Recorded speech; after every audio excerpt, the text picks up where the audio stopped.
Assalamualaikum warahmatullahi wabarakatuh. Alhamdulillahi rabbil alamin.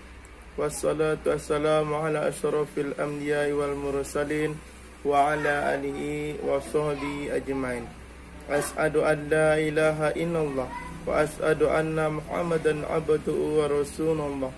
Allahumma salli ala sayyidina Muhammad wa ala ali sayyidina Muhammad. Rabbi israh li sadri wa yassir li amri wahlul 'uqdatam min lisani yafqahu qawli.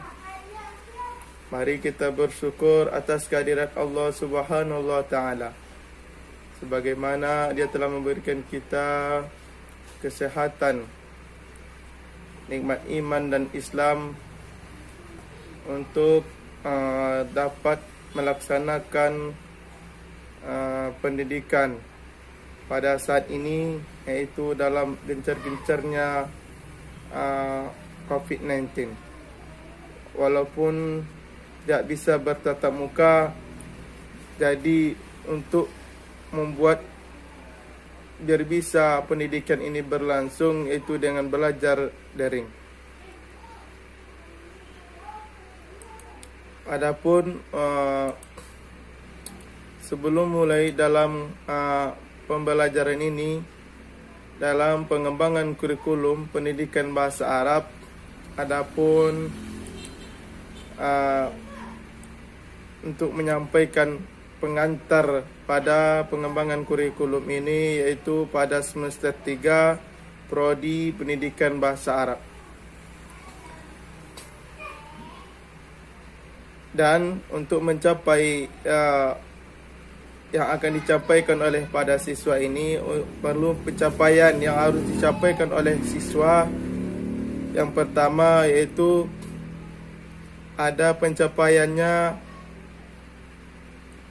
hard skill dan soft skill. Adapun hard skill di sini yaitu mampu memahami konsep dan teori kurikulum. Yang kedua, mampu memahami prinsip-prinsip pengembangan kurikulum. Yang ketiga, mampu memahami model-model pengembangan kurikulum. Yang keempat, mampu mengevaluasi sebuah kurikulum.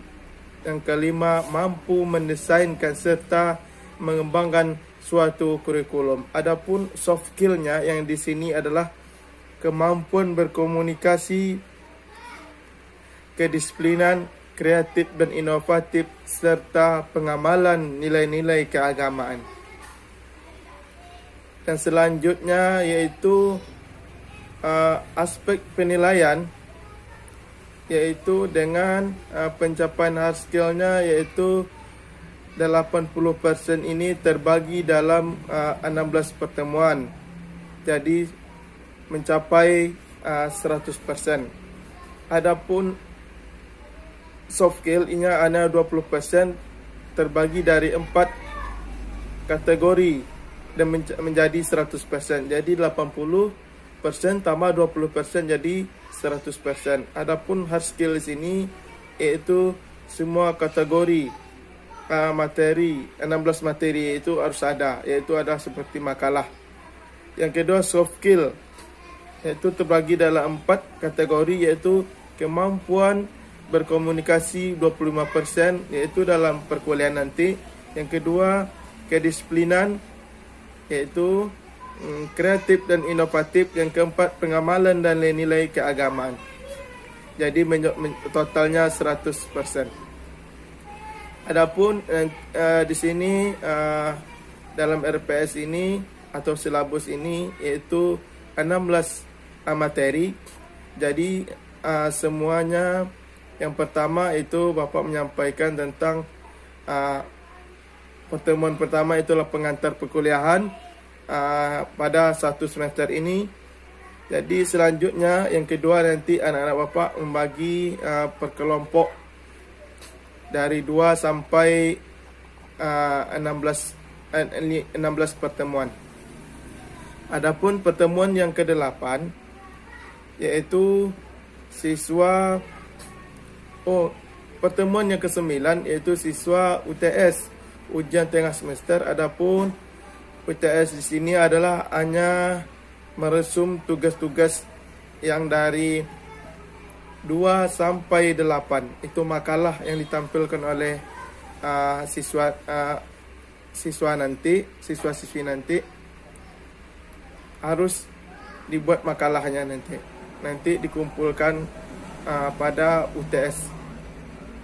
UTS itu pertemuan ke-9. Adapun yang ke-16 itu adalah UAS, ujian akhir semester.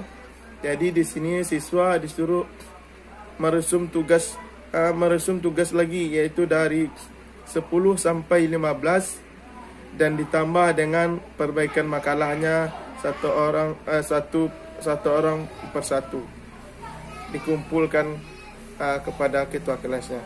Adapun pengantar pada perkuliahan ini yaitu pengembangan kurikulum. Adapun pengembangan kurikulum di sini ialah definisi kurikulum. Kurikulum itu berasal dari bahasa Latin yaitu curricul, yang memiliki arti jarak yang harus ditempuh oleh seseorang pelari. Pada waktu itu, pengertian kurikulum ialah jangka waktu pendidikan yang harus ditempuh oleh siswa yang bertujuan untuk memperoleh ijazah. Umar Hamalik 2010 halaman 16.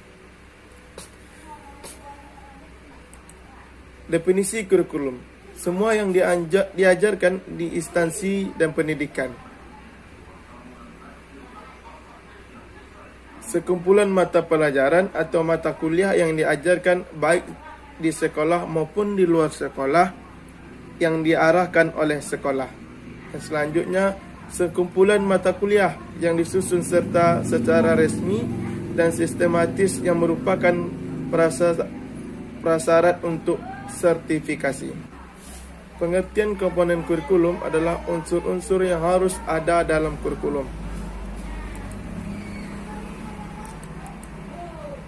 Kurikulum itu terdapat 4, yaitu tujuan, bahan ajar, proses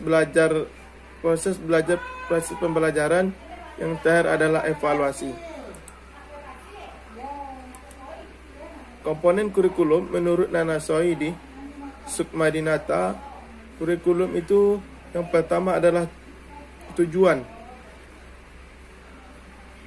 Apa tujuannya? Yang kedua adalah bahan ajar. Apa bahan ajar yang kita ajarkan kepada siswa?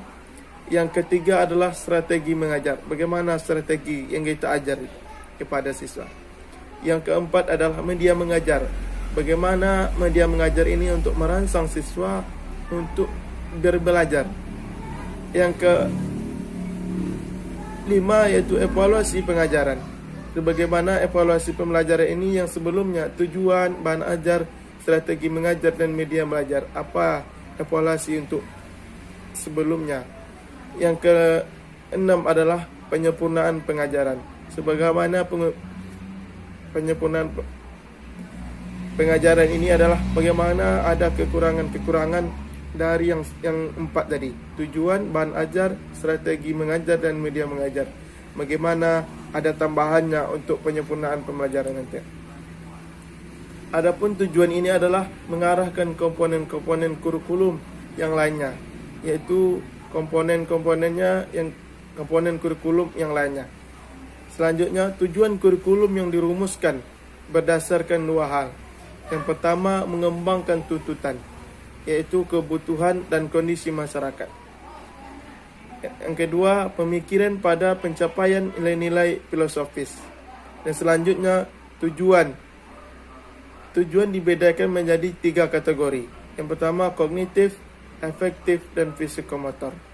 Yang bagaimana tujuan dalam kurikulum itu harus mencapai yang 3 ini: kognitif, efektif, dan psikomotor. Dan selanjutnya, bahan ajar. Yang kedua, bahan ajar itu berupa sekuensi, urutan pengalaman belajar yang diberikan kepada peserta didik.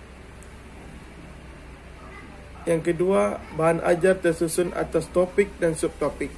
Bahan yang mau diajar itu yang tersusun atas topik. Yang ketiga, setiap topik dan subtopik mengandung ide-ide pokok yang direlevan dengan tujuan yang telah ditentukan. Jadi harus relevan untuk apa yang diajarkan, untuk tujuan yang telah ditentukan. Yang ketiga adalah strategi mengajar. Strategi ini dibutuhkan dalam rangka dalam menyampaikan manhajar kepada peserta didik. Bagaimana strategi yang untuk disampaikan kepada siswa? Ada strategi untuk disampaikan kepada siswa itu, bagaimana biar siswa itu paham untuk dalam penyampaian dalam pembelajaran ini. Dan selanjutnya media mengajar. Adapun media mengajar di sini adalah segala macam bentuk yang bisa untuk mendorong siswa merangsang yang alat-alatnya disediakan oleh guru. Contoh seperti saat sekarang ini, itu menggunakan komputer atau rekam suara dan lain-lain. Dan selanjutnya evaluasi pengajaran. Adapun menilai mencapai tujuan itu harus telah ditentukan. Yang kedua itu menilai proses pelaksanaan mengajar secara keseluruhan. Yang ketiga, evaluasi akan memberikan umpan balik yang dapat digunakan untuk menandakan usaha penyempurnaan tujuan, eksekusi bahan ajar, strategi dan media mengajar. Jadi evaluasi memberikan umpan balik yang dapat digunakan. Yang tadi ada apa? Menyempurnakan tujuan, bahan ajar, strategi dan media mengajar. Yang keempat adalah evaluasi. Jadi evaluasi di sini hasil belajar mengajar dan evaluasi pelaksanaan mengajar.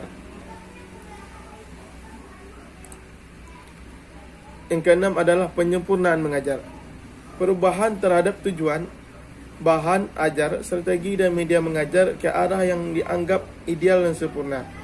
Penyempurnaan yang mengajar dilakukan dengan memperhatikan hasil evaluasi, yaitu kalau hasil evaluasinya adalah tujuan, bahan ajar, strategi dan media. Dan penyempurnaan di sini adalah dengan tujuan tadi. Kita buat dengan tujuan baru, dengan penyempurnaannya tujuan baru. Kalau tidak sesuai dengan tujuan tadi, kita buat dengan penyempurnaan dengan tujuan baru. Yang kedua, bahan ajar, jadi bahan ajar baru. Yang ketiga, strategi. Bagaimana strategi baru yang akan tidak mencapai, ada kekurangan dari strategi tadi. Yang keempat adalah media baru. Bagaimana tidak tercapainya media tadi, ada kekurangan media tadi, maka dengan media baru untuk menyempurnakan yang selanjutnya.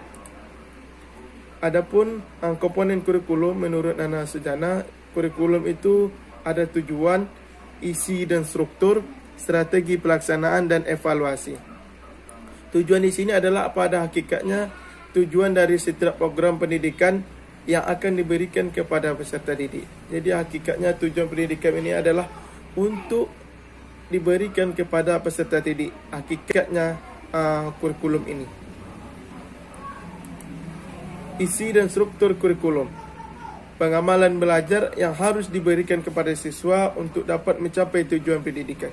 Jadi untuk seorang guru untuk menyampaikan isi dan struktur kurikulum ini, kriterianya pemilihan kurikulum, mata pelajarannya sebagai isi, kriteria memilih pelajaran dan silabus pelajaran, yaitu RPP. Dan selanjutnya strategi pelaksanaan kurikulum. Bagaimana strategi pelaksanaan yang diberikan kepada petunjuk, bagaimana kurikulum ini dilaksanakan. Bagaimana strategi pelaksanaan kurikulum, yaitu dengan bimbingan dan penyuluhan. Yang kedua adalah tingkat dan jenjang pendidikan. Yang ketiga proses belajar mengajar. Yang keempat administrasi dan supervisi. Yang kelima sarana kurikuler. Yang keenam evaluasi pelajaran. Yang terakhir adalah evaluasi kurikulum. Dimaksud sini adalah menilai kurikulum sebagai program pendidikan untuk menentukan efisiensi, efektivitas, relevansi dan produktivitas program dan mencapai tujuan dan pendidikan ini. Yang pertama adalah proses pelaksanaannya, bagaimana pelaksanaan dalam evaluasi kurikulum ini. Yang kedua, dan hasil dan output. Yang tiga, dampak program, bagaimana dampak program tadi dalam pelaksanaan ini. Dan kita melaksanakan kurikulum dan menentukan hasil, bagaimana dampaknya. Yang terakhir adalah input program, bagaimana kita menginput program pendidikan ini. Cukup sekian dan terima kasih. Hanya dapat ini yang saya sampaikan dalam program pengembangan kurikulum pendidikan bahasa Arab. Assalamualaikum warahmatullahi wabarakatuh.